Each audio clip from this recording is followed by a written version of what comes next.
but it allowed me to take risk. It allowed me to follow my nose, follow pursuits and passions wherever I found them, without any fear of judgment from my parents or anyone else. I took a lot of risks as a kid and I got away with them. So I carried on taking those risks into adulthood, and it just resulted in me starting businesses, even things that made no sense. I'll just have a go. I guess understanding that society leaves safety nets, especially for young people between the ages of 0 to 18. You can screw up in so many different ways, but society will still catch you. You fail your GCSEs, there's apprenticeships. You fail your A-levels and can't go into university, that's fine. You can probably get a job straight out of that and go into something entry-level position. There's so many safety blankets out there. So it's truly understanding risk. What are your risks?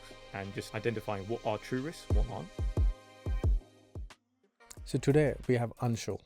Anshul is a founder of Academic Underdogs, a tutoring service that helps students improve their grades through self-study. He's also the BBC Radio London show expert and the author of 2 #1 best-selling study guides. Anshul also is a creator of Yojana, the UK's first personalised study strategy generator, which is used over by 20,000 GCSE and A-level students each year. I'm very, very glad to welcome Anshul today. Welcome to the show, Anshul. Thanks for doing this. Let's start by finding out a bit more about you. What's your origin story? Sure. So I'll give you probably the 4-minute summary, because I hate long monologues about life stories and things like that. And then maybe further down the line, you can pick it apart and let me know what you want to find out more about. So in my family, 2 brothers married 2 sisters. Obviously not from the same family, from 2 separate families. Yeah. It wasn't incest. And so the one couple could have kids and the other couple couldn't. The couple that could had 2 kids, then a third, and they adopted the third over to the couple that couldn't have kids, and that third was me. Right. So my biological parents basically are in Canada, and I was raised by my biological aunt and uncle here in the UK. Right. So I had a very unusual 3 months to my life, and then a very usual 15 to 20 odd years. Right. So dad was from East Africa, insurance broker, estate agent. He did a number of things, property investor. Mum was a typical, I guess, housewife who worked part-time every now and again. 5'6" lady, very lovely, barely takes her apron off in the day, that type of person. Right. And I had pretty average GCSE grades, throughout high school. Then I managed to get into the top 6th form or grammar school in the country just by complete luck and chance, because my mum told me to call on a certain day, and I did, and got in. Failed my first year of A-levels, took it for granted, turned it around in a year, was subtly accused of cheating by a teacher, and had to prove myself innocent. Went off to university, got a first-class honours degree in chemical engineering at UCL, and was awarded by the Dean of Students for achieving one of the highest degree scores in my faculty. So that was a big win. Went into finance. A few years into finance, I wrote a book on how I did the whole academic thing, which did really well. And then turned that book into an app, and that's pretty much where I am at the moment. Amazing. Yeah.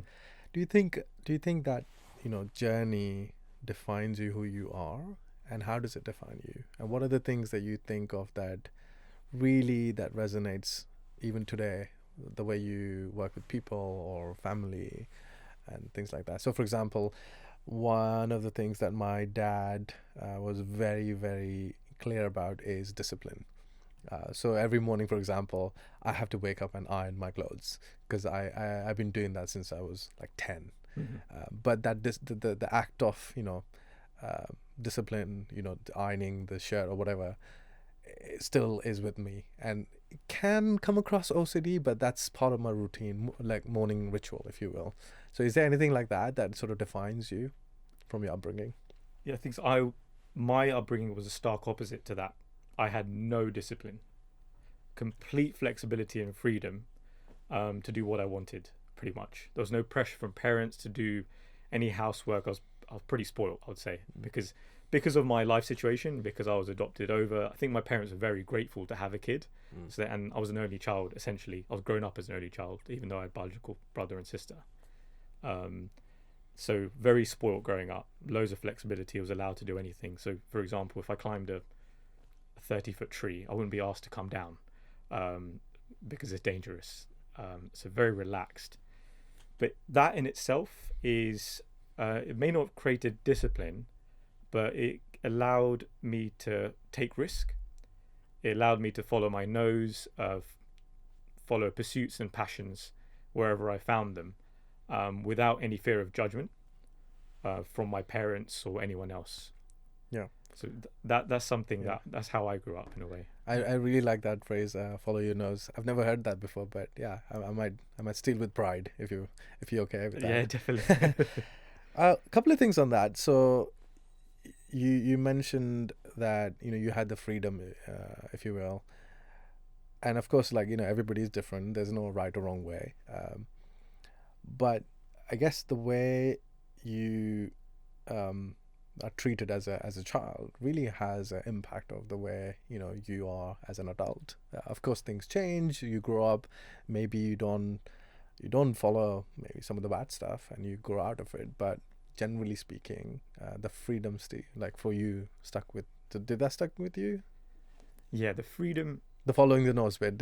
You still like that? Yeah, definitely, because I've noticed when I compare myself to my peers, I have a higher risk tolerance. And I think it's because I took a lot of risks as a kid and I got away with them. Right. So I carried on taking those risks into adulthood. And it just resulted in me starting businesses, even things that made no sense. I would just have a go. I would invest maybe 6 months into something without any guarantee that it would work or not. Yeah. Just because I've got away with that stuff growing up. So for me, that freedom was a really defining. Yeah. It was a defining factor in my childhood. Yeah. What would you say to someone or like a young person if they are not risk averse? How can they train themselves? What can they do? Like, what are the small steps they can take? I guess understanding that society leaves safety nets, especially for young people between the ages of 0 to 18. You can screw up in so many different ways, but society will still catch you. You have a nice comfort blanket. I'll give you an example. So you fail your GCSEs, there's apprenticeships. You fail your A-levels and can't go into university, that's fine. You can probably get a job straight out of that and go into something or entry-level position. Yeah. So it's truly understanding risk. What are your risks? And just identifying what are true risks and what aren't.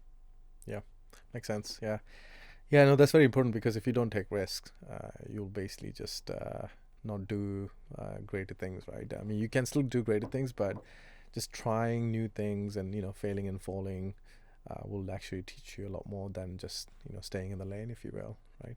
So it's super important.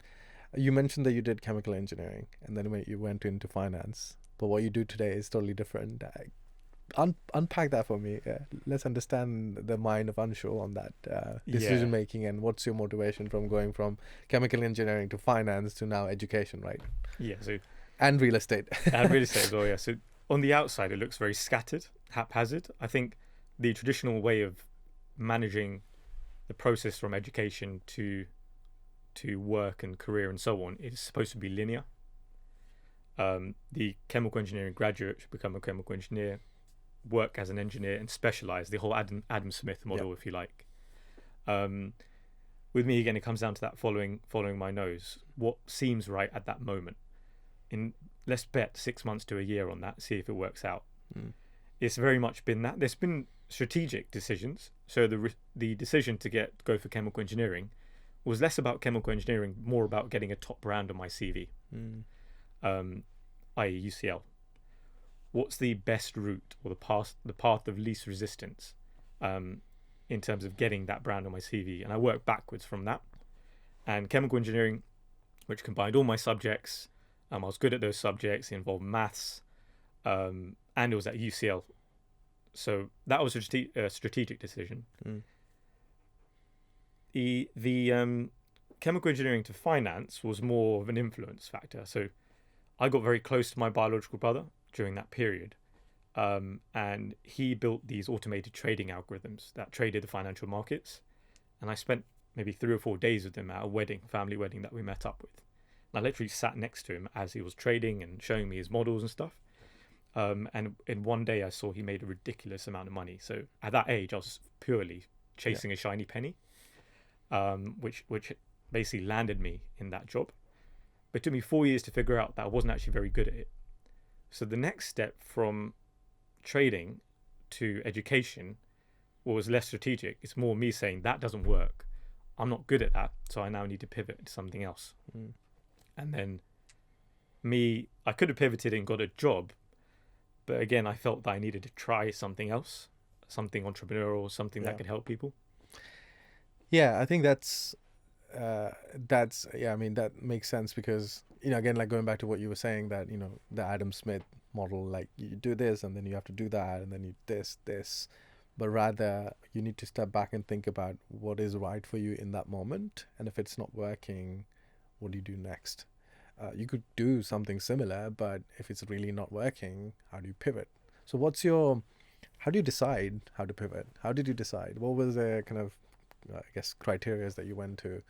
How did you know that you were not good at finance? Yeah, so the way that the company that I moved into was a proprietary trading company, right? So the way it works, they give you a pile of money, and they say, right, go make more money using that. Simple. So you'd go trade the derivatives markets. It was almost a game. You're looking at the order book and trying to buy low, sell high, and so on. You're trying to be right more than you're wrong. It's a zero-sum game. So only the top 0.5% of people make all the money, and the rest make average money or lose money. Right. So after 3 or 4 years, I looked at my performance, and obviously, you need an edge in order to be right more than you're wrong. If you're right 51% of the time or 52% of the time, you can actually make a lot of money. You can do really well in that business. But that edge is so difficult to get. You need a certain personality type.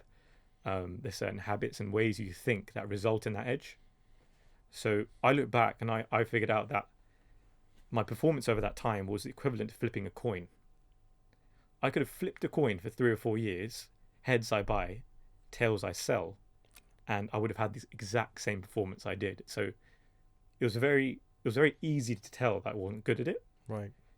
It was a bit of an emotionally turbulent time because it's hard to let go of something because you have these aspirations to do well. But then I had to be honest with myself and say, right, you need to now change your path. Yeah. I mean, that takes a lot of guts, right? And also self-awareness to say that actually it's not working out for me, or I'm not good at it, or whatever that is, and I'm going to shift completely. And I think I really think that self-awareness is such an important skill to have, regardless of whether you're young or not. Knowing, what you're good at and then pivoting accordingly. It's, I guess, maybe one of the keys to successes. When you think about your time, GCSEs and then A-levels and then university, what do you think? Do you think education is set up for anybody who decides to go to GCSEs, A-levels and uni to succeed and to, go into the real world, get a job or entrepreneurship, whatever, and actually benefits? Does the education system benefit? And if not, then what's missing? My view, the education system is not fit for purpose anymore. It's archaic. There's a number of things that I probably would change, which we can go into.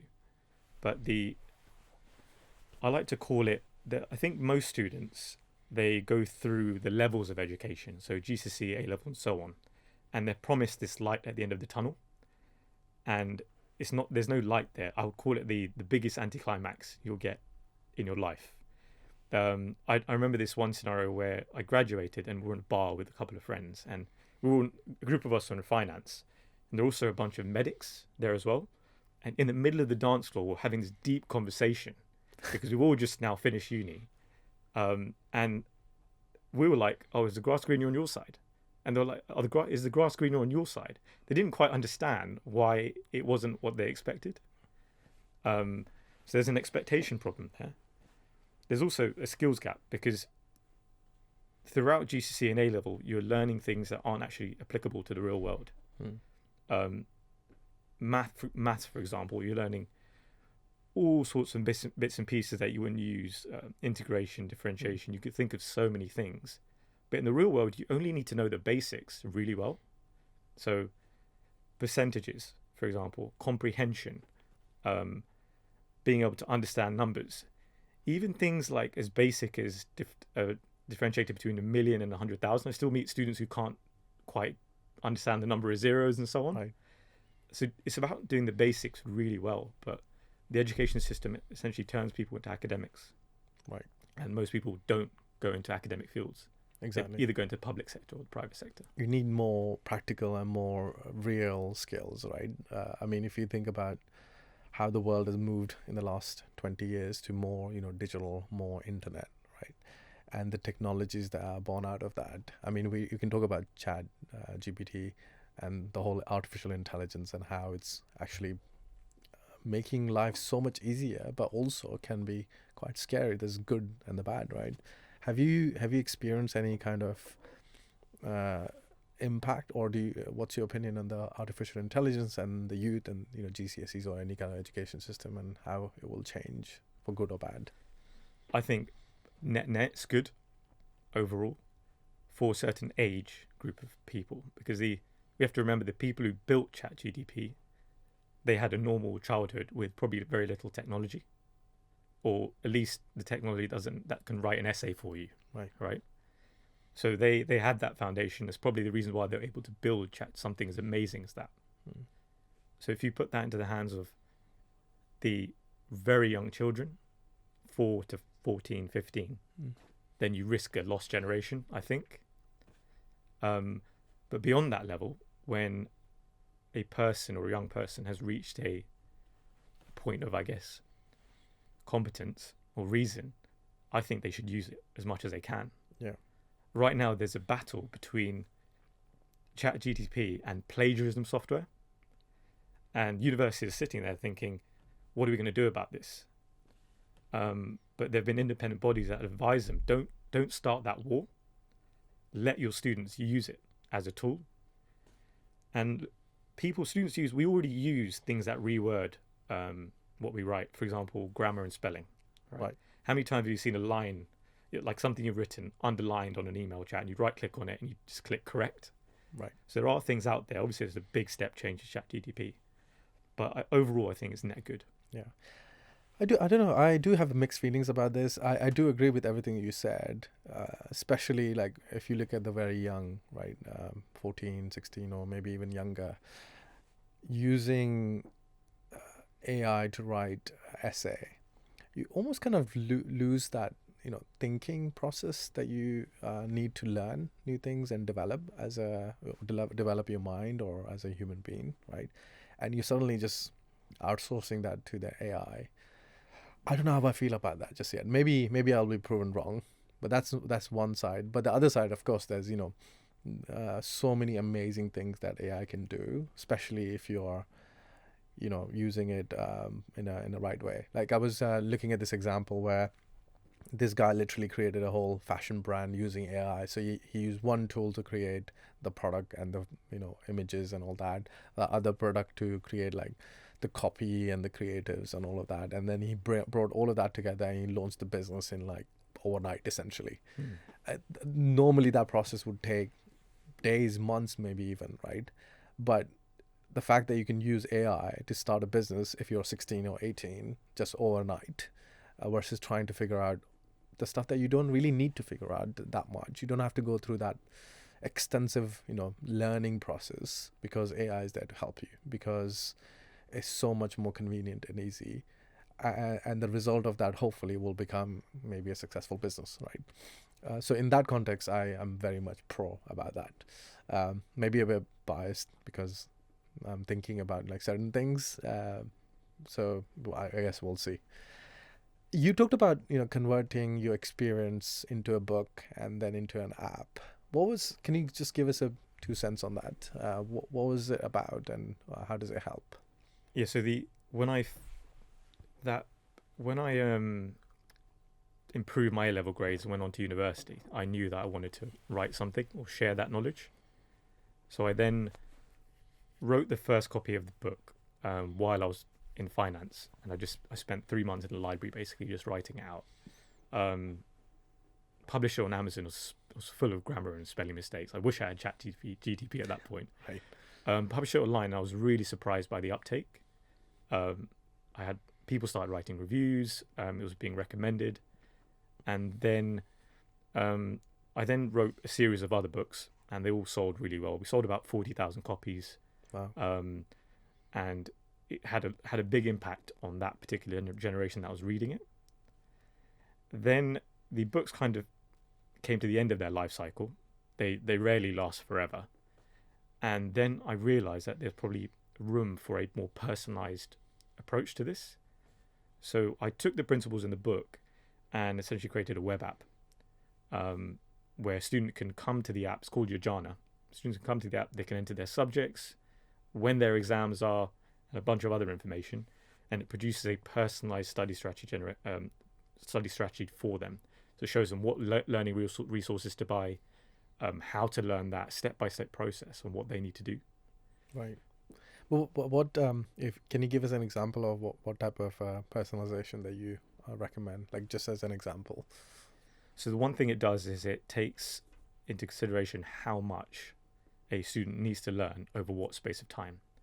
So if a student approaches us in 6 months before their exam and they're doing 4 subjects, the app will tell them, look, take a question-based led approach to this. Right. You need to shorten things up and trim the fat off your revision process because you don't have enough time. Right. But if they approach and they come onto the app 2 years in advance, it will give them a complete different strategy. And that's more, I guess, more ironclad. It gives them a higher chance of achieving a top grade. Right. So it's basically looking at, the situation of the user and then recommends sort of a personalized timetable or whatever whatever they're trying to achieve. Basically. That's right. Okay. Mm. And why do we need this in the world? So we need this because there's a lot of students that still say, I don't know what to do. Yep. I can get the problem of not motivating yourself to work, or the problem with incentive, not understanding why doing all this work is going to matter. I get that. But not knowing how to do it or what you need to do to achieve good grades and succeed, that's something that bothers me quite a lot, because that it's almost obvious to adults, and no one really, I think at school, no one sits down with you at the start of school and says, right, step by step what you need to actually cover and do. That bugs me. That's why I think a simple procedure is important. Yeah, that makes sense, because school basically is sort of like your mass factory, right?